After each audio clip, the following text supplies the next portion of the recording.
جہانگیر جدون صاحب، اس وقت جس طرح سے ہم دیکھ رہے ہیں، چاہے مسلم لیگ نون کے سینئر رہنما ہوں، وہ کہہ رہے ہیں تمام مشکلات ہماری حل ہو جائیں گی، نواز شریف صاحب وزیر اعظم ہوں گے.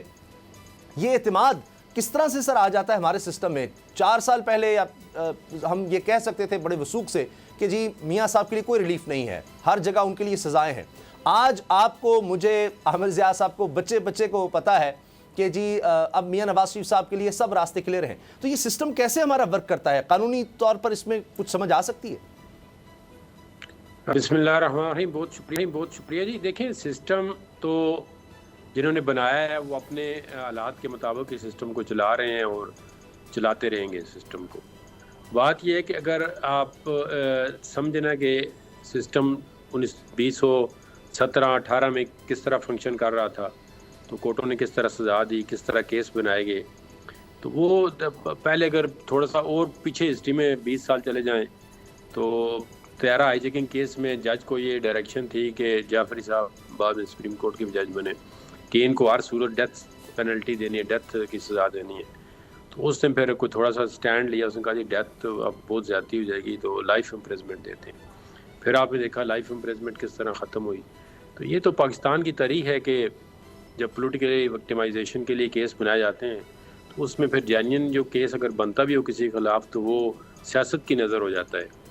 تو یہ بھی وہی ریپلائکا ہے پچھلے کئی سالوں کا بنتے ٹوٹتے کیسز. پھر آگے اب 2017 میں جب انہوں نے کہا جی ان کو لپیٹ کریں، ختم کریں، بس کافی ہو گئے، تو کس طرح پھر جوڈیشری نے آپ نے دیکھا ہے مل کے تو مانیٹرنگ جج بنا دو، 3 ریفرنس فائل کر دو، بیٹے سے تنخواہ نہیں لے ڈسکوالیفائی کر دو.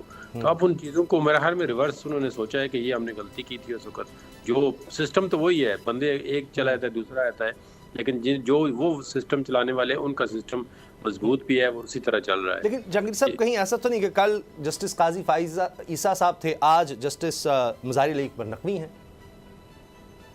نہیں، دیکھیں نا، اگر ہم تو نہیں کہتے کسی کے خلاف اگر کوئی چیز نہ بنتی ہو تو وہ آپ بنائیں، وہ بہت بڑی زیادتی ہو جائے گی. کوئی بھی کہ چاہے وہ مظاہر نقوی ہوں، قاضی فائز عیسیٰ ہوں، عمران خان ہوں، نواز شریف ہوں، جو بھی بندہ ہو، آپ ان میں ہوں، اگر دیکھیں نا اس کے اندر آپ کے موٹو پیچھے کوئی اور ہیں اور کیس آپ جو ہے وہ بنتا نہیں ہے تو وہ پھر بڑی زیادتی ہوتی ہے. بندے کے ساتھ بھی اس کو سفر کرنا پڑتا ہے، بیہائنڈ دا بار جاتا ہے، اس کی مطلب پورے کیریئر پہ سٹگما لگتا ہے، چاہے وہ سیاستدان ہو، چاہے وہ جج ہو، چاہے وہ کوئی فوجی افسر ہو یا سول افسر ہو. اس کو جب آپ اندر کرتے ہیں یا اس کو مطلب جیل کے سلاخوں کے پیچھے نکلتے ہیں تو پھر اس میں بڑے پرابلم ریز ہوتے ہیں. اس کی تمام فیملی کی لائف، اپنی لائف تباہ ہو جاتی ہے. پھر اس کے بعد اس کو اگر آپ نے ریسٹور کر دیا، اگر آپ نے مطلب کسی نہ کسی طرح سے وہ بچ کے نکل گیا تو بہت ڈیمیج ہو جاتا ہے. پھر وہ مطلب اس ڈیمیج کو کنٹرول یا کمپنسیٹ نہیں کیا جا سکتا.